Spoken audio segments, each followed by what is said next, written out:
Di hari Senin ini saya mendapatkan kabar yang sangat mencengangkan sekali yang berhubungan dengan pinjaman online yang ada di Indonesia, gitu ya. Jadi ada seorang dokter yang katanya terjerat pinjaman online sampai mengakhiri hidupnya. Katanya sih pinjaman online dan judi online, gitu. Oke, langsung saja kita lihat ya beritanya. Nah, di sini sumber saya dapatkan dari detiknews.com. Ya, Detik News memberitakan hal tersebut pada Selasa 21 Mei 2024. Oke, judulnya anggota DPR menyoroti pinjol dan judol di kematian Letu Dr. Eko Damara. Oke, langsung saja kita baca beritanya di sini.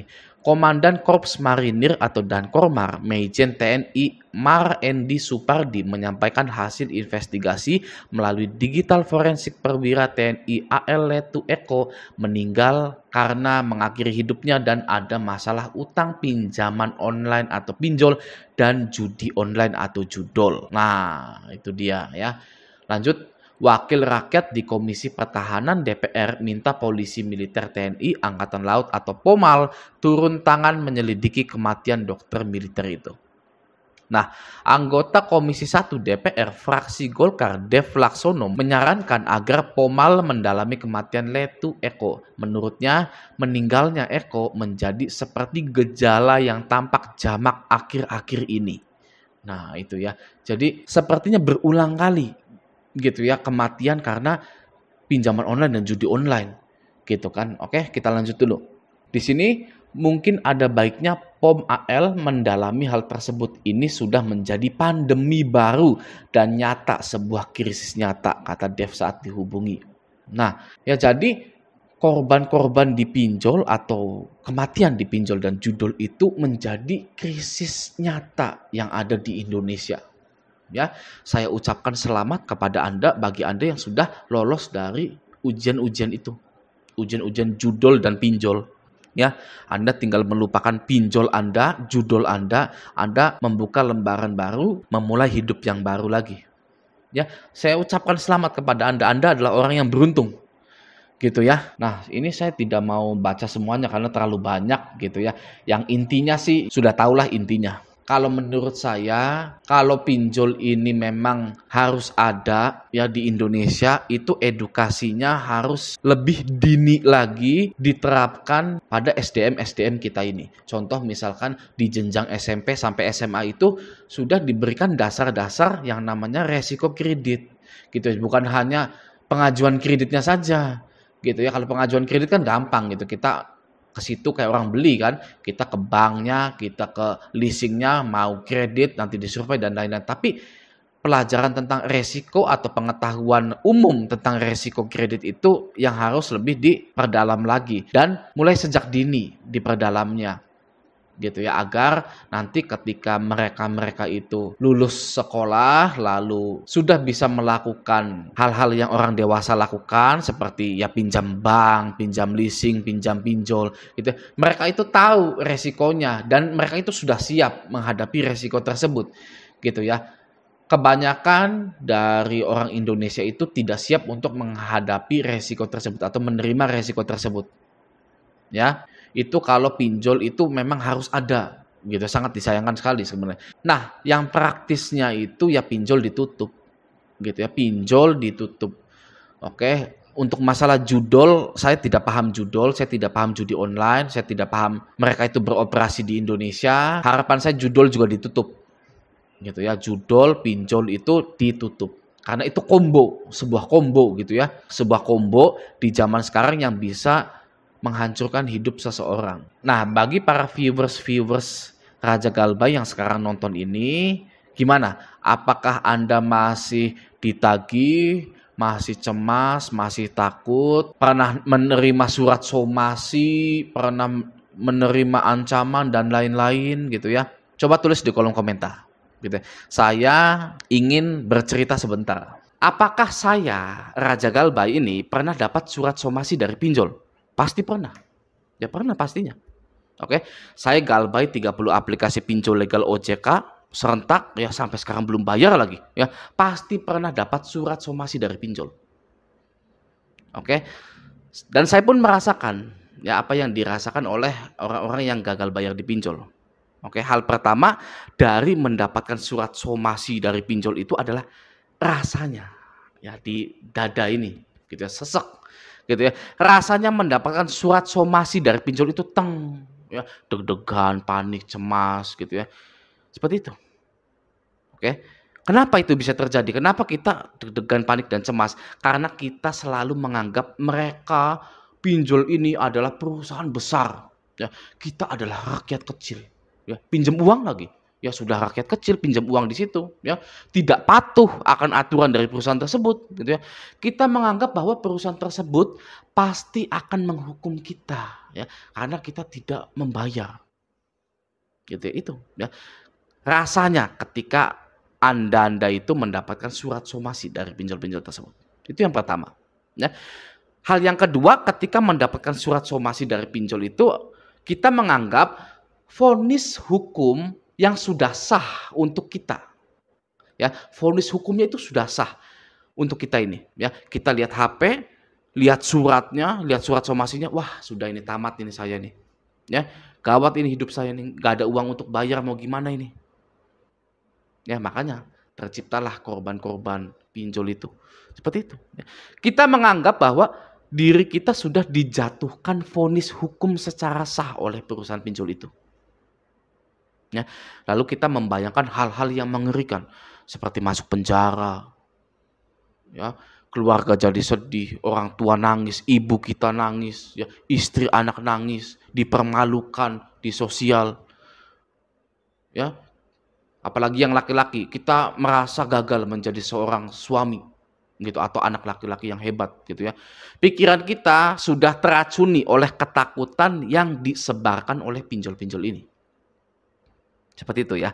Itu hal yang kedua. Hal yang ketiga, nah dalam kepanikan dan ketakutan kita itu, kita mencari uang secara membabi buta. Ya, kita mencari uang secara membabi buta. Sudah tahu ya, babi itu haram di Indonesia ya, malah kita ini mencari uang secara membabi buta. Kenapa? Ya, dikarenakan pinjol selalu memberikan waktu yang sangat sempit sekali untuk melunasi tagihan-tagihan kita itu. Ya, jam 12 harus dibayar, kalau nggak dibayar kondar akan diancam. Ya, jam 1 harus dibayar, kalau nggak foto lagi pegang KTP ada di grup-grup sosial media. Seperti itu. Ya. Lalu para nasabah yang galbay ini ada yang minjol lagi. Ya, cari-cari aplikasi lain untuk menutupi hutang-hutang yang ada ini, gitu ya.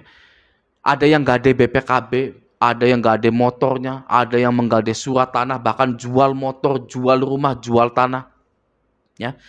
Sampai yang paling sedih mengakhiri hidupnya.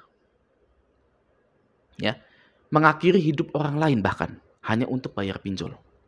Oke, maka dari itu beruntunglah Anda semua yang tidak perlu melakukan hal-hal itu, ya. Nah, sekarang saya ingin memberikan fakta di lapangan tentang surat somasi dari pinjol. Ya, ini faktanya. Hampir semua surat somasi yang dikirimkan ke Anda atau kepada nasabah yang menunggak itu hanyalah gertakan saja. Ya, karena dari dulu, dari tahun 2019 sampai sekarang, ya, dari dulu sampai sekarang tidak ada tindakan yang berarti dari surat somasi tersebut. Lalu pertanyaannya, kenapa jika surat somasi itu tidak akan diteruskan ke jenjang yang lebih serius, pinjol sering mengirimkannya kepada Anda? Kenapa seperti itu? Jawabannya adalah agar Anda terus terlelap dalam ketakutan. Ya, di mata pinjol Anda tidak boleh menjadi pemberani. Ya, di mata pinjol Anda tidak boleh sadar kalau ini adalah jebakan. Ya, pinjol ingin Anda itu terus beranggapan kalau perusahaan pinjol adalah penyelamat Anda. Ya, tabungan Anda, masa depan Anda. Ya, nggak boleh kalau Anda itu tiba-tiba sadar bahwa Anda sedang terjebak pinjol, nggak boleh. Oke, yang pinjol inginkan Anda itu tertidur, ciut, melempem, mudah ditakut-takuti. Itu yang diinginkan pinjol. Ya, makanya pinjol nggak mau ngasih pinjaman kepada orang yang sudah banyak galbay. Ya, kenapa nggak mau? Karena orang yang banyak galbay itu sudah sadar. Ya, sadar kalau ini hanyalah jebakan belaka. Ya, sadar kalau pinjol itu hanya bisa menakut-nakuti saja. Ya, sadar kalau pinjol itu sebenarnya lemah, tidak ada jaminannya, ya. Pinjol nggak mau ngasih pinjaman kepada orang yang sudah sadar, ya karena pasti akan digagal bayar. Ya, jadi surat somasi dari pinjol itu hanyalah alat untuk membuat Anda terus terlelap dalam ketakutan. Oke, karena fakta di lapangannya tidak pernah ada nasabah pinjol yang sampai ke pengadilan dan juga hutang pinjol tidak bisa dipidana. Sudah banyak yang menyuarakan hal tersebut. Ya, hutang pinjol tidak bisa dipidana. Pasal 19 ayat 2 Undang-Undang Hak Asasi Manusia, tidak seorang pun atas putusan pengadilan boleh dipidana penjara atau kurungan berdasarkan atas alasan ketidakmampuan untuk memenuhi suatu kewajiban dalam perjanjian utang piutang. Oke ya. Nah, dan juga tidak ada undang-undangnya yang mengatur atau yang berbunyi kita para nasabah pinjol ini wajib membayar hutang di pinjol. Itu tidak ada. Ya. Dan juga aturan OJK tidak ada yang menyatakan bahwa nasabah pinjaman online wajib membayar pinjol, itu tidak ada sama sekali. Ya. Jadi apakah gagal bayar itu boleh? Boleh, jelas. Ya. Anda sudah tidak kuat lagi membayar pinjol sedangkan Anda punya banyak kebutuhan, gitu ya. Anda wajib memprioritaskan kebutuhan Anda terlebih dahulu, ya. Lalu bagaimana dengan pinjolnya? Nah, perusahaan pinjol itu perusahaan yang sudah tahu resiko akan gagal bayar, keterlambatan, dan lain-lain. Ya, mereka itu sudah sadar, sudah tahu resikonya. Ya, bahkan pinjaman Anda itu sudah di-cover oleh asuransi. Sudah saya buktikan di video-video yang lalu-lalu, ya, bahwa hutang pinjol Anda itu bisa auto lunas. Asalkan Anda mulai hari ini galbay. Ya, jadi jangan pernah lagi Anda ini merasa kasihan dengan perusahaan pinjol. Jadi jangan pernah lagi Anda itu merasa takut dengan yang namanya pinjol. Ya, jangan juga menganggap karena Anda gagal bayar maka Anda itu adalah orang yang jahat gitu ya. Wah, saya galbay ini gitu ya. Wah, saya ini jahat gitu. Jangan pernah seperti itu. Ya, pinjol adalah orang yang baik. Ya, sudah memberikan saya uang tapi saya gagal bayar ya. Ada orang yang seperti itu ya, pasti gitu ya. Saya merasa bersalah karena gagal bayar gitu. Saya adalah orang yang jahat, pinjol adalah orang yang baik ya. Jangan pernah seperti itu, oke? Pinjol dan Anda itu adalah bisnis. Ya, hanyalah bisnis belaka. Tidak ada yang baik, tidak ada yang jahat. Oke, ini hanyalah bisnis.